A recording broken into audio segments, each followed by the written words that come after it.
L'Église catholique propose 7 sacrements.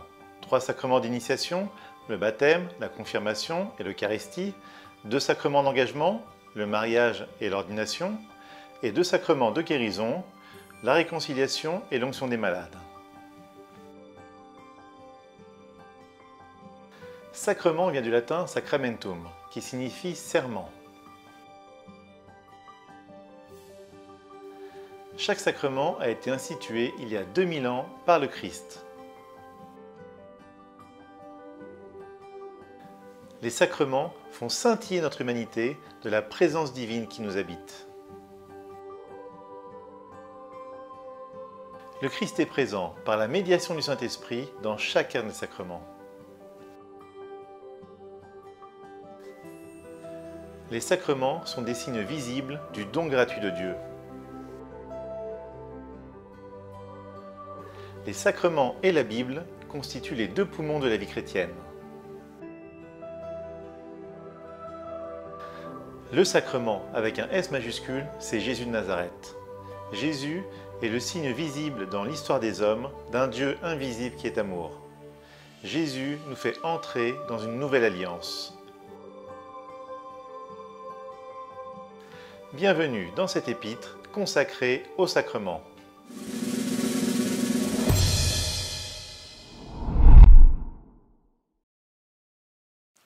Un sacrement, c'est quoi? Le catéchisme de l'Église catholique nous en donne la définition suivante. Les sacrements sont des signes efficaces de la grâce. Qu'est-ce que ça veut dire? Pour bien comprendre le sens de cette définition, nous allons faire un parallèle entre un sacrement et un traité.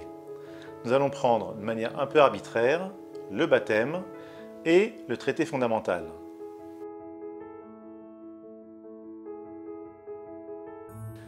Le 21 décembre 1972, la RFA et la RDA vont signer la première étape du traité fondamental. Rappelons-nous, suite à la Seconde Guerre mondiale, l'Allemagne est coupée en 2. La RFA sous l'égide américaine et la RDA sous l'égide soviétique. Pendant des années, la RFA et la RDA n'auront aucune communication. Il n'y aura aucune relation diplomatique entre ces 2 pays. C'est ce qu'on appelle la guerre froide.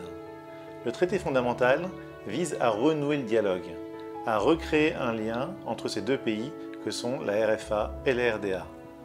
Alors revenons à notre définition des sacrements. Ce sont des signes efficaces de la grâce. Qu'est-ce qu'un signe? Un signe, c'est une manifestation visible, concrète, d'une réalité invisible. Lorsque l'on assiste à un baptême, on peut regarder la liturgie, on peut écouter ce que dit le prêtre, mais tout ceci n'est que la manifestation d'une réalité invisible, d'une réalité plus grande et plus profonde. Pour bien comprendre, revenons un instant au traité fondamental. Les secrétaires d'État de la RFA et de la RDA vont se rencontrer à Bonn. Ils vont parapher les documents, s'échanger ces documents, ça va donner lieu à toute une cérémonie, toute une liturgie face aux caméras du monde entier. Donc on comprend bien ici que l'important, ce n'est pas tant cette cérémonie. L'important, c'est ce que manifeste cette cérémonie, ce qu'elle symbolise. C'est-à-dire la volonté de 2 pays de changer la nature de leur relation, la volonté de 2 pays de renouer un dialogue. Et bien pour les sacrements, c'est exactement la même chose. L'important, ce n'est pas tant le rituel, mais c'est ce qu'il manifeste, ce qu'il signifie. C'est-à-dire le changement de relation entre un homme, une femme ou un enfant et Dieu. Revenons un instant à notre définition. Un sacrement est un signe efficace de la grâce.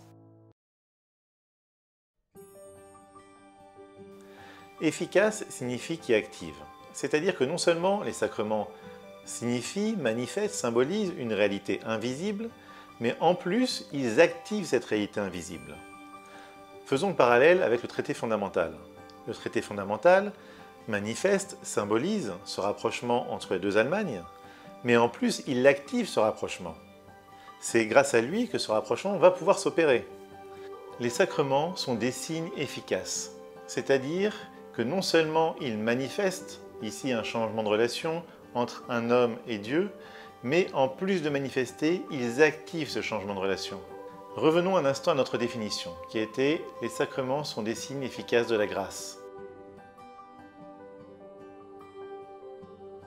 La grâce, c'est le don gratuit de Dieu. La grâce, c'est l'action de Dieu en nous. On pourrait la reformuler ainsi, Les sacrements, ce sont des manifestations concrètes, visibles, qui activent l'action de Dieu en nous. À la fin de l'article du catéchisme de l'Église catholique dont on a tiré notre définition, il est mentionné la chose suivante. Les sacrements portent du fruit en ceux qui les reçoivent avec les dispositions requises. Qu'est-ce que ça signifie? Ça signifie que les traités, comme les sacrements, ne font pas tout. Si on reprend l'exemple du traité fondamental, si après l'avoir signé, la RFA et la RDA ne changent concrètement rien à leur relation, si aucun des deux pays ne fait un effort pour se rapprocher de l'autre, alors ce traité n'aura servi à rien. Les sacrements, c'est un peu la même chose. Si après avoir reçu un sacrement, la personne ne fait aucun effort pour essayer d'approfondir sa vie intérieure, pour essayer de se rapprocher de cette présence divine qui l'habite, alors le sacrement peut très bien rester sans effet. Passons enfin à un aspect plus théologique des sacrements, avec cette articulation entre le sacrement et les sacrements.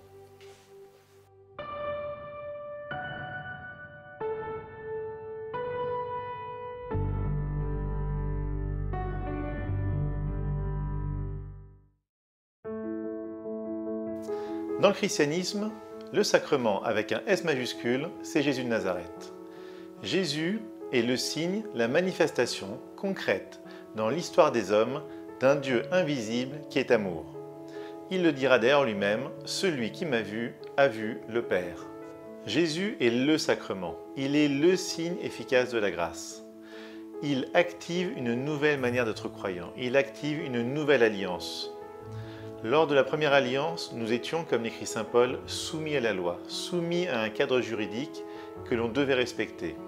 Dans cette nouvelle alliance, nous sommes invités à nous laisser habiter par Dieu, à nous laisser habiter par un Dieu amour. Monseigneur Soubry, lorsqu'il était encore évêque auxiliaire de Paris, avait prononcé cette phrase lors d'une homélie.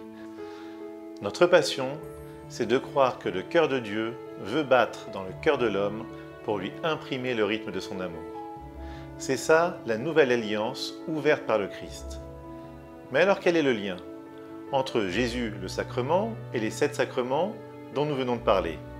Eh bien, le lien est le suivant.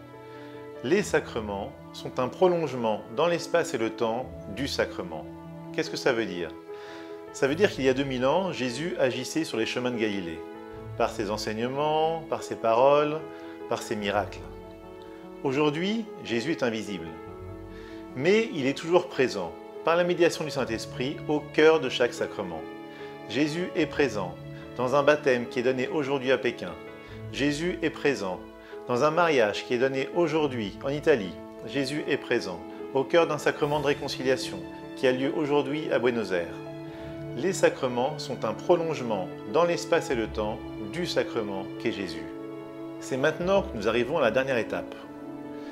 Les sacrements ont pour objectif finalement de rendre effective la présence du Christ dans l'Église, afin que l'Église devienne elle-même sacrement pour le monde. L'Église, sa seule raison d'être, c'est d'être le sacrement du sacrement qu'est Jésus. Qu'est-ce que ça signifie? Ça signifie que sans l'Église, le christianisme serait enseigné comme l'égyptologie dans les livres d'histoire. L'Église, c'est le Christ aujourd'hui. L'Église, c'est, pour reprendre l'expression de saint Paul, le corps du Christ, l'actualité du Christ. Elle active la présence du Christ aujourd'hui dans notre monde. Elle doit être, c'est sa seule raison d'être, le sacrement, le signe visible du passage du Christ dans notre histoire, le signe visible d'un Dieu qui est amour.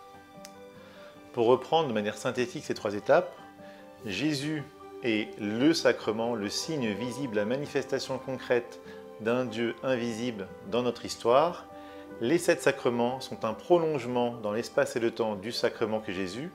Ils rendent ainsi effective la présence du Christ dans l'Église, afin que l'Église devienne elle-même sacrement pour le monde. Le sacrement d'un Dieu invisible amour, le sacrement du passage du Christ dans notre histoire. Nous voilà arrivés au terme de notre parcours. Vous trouverez sur cette vidéo une présentation de différents livres ou sites consacrés au sacrement. Il me reste à vous dire de partager largement cette vidéo. Vous pouvez bien sûr vous abonner à la newsletter du site épître.com, ce qui vous permet d'une part d'être averti des prochaines épîtres, mais en plus de pouvoir télécharger gratuitement au format PDF le contenu de ces vidéos. Merci de m'avoir suivi jusqu'ici et à bientôt pour une prochaine épître.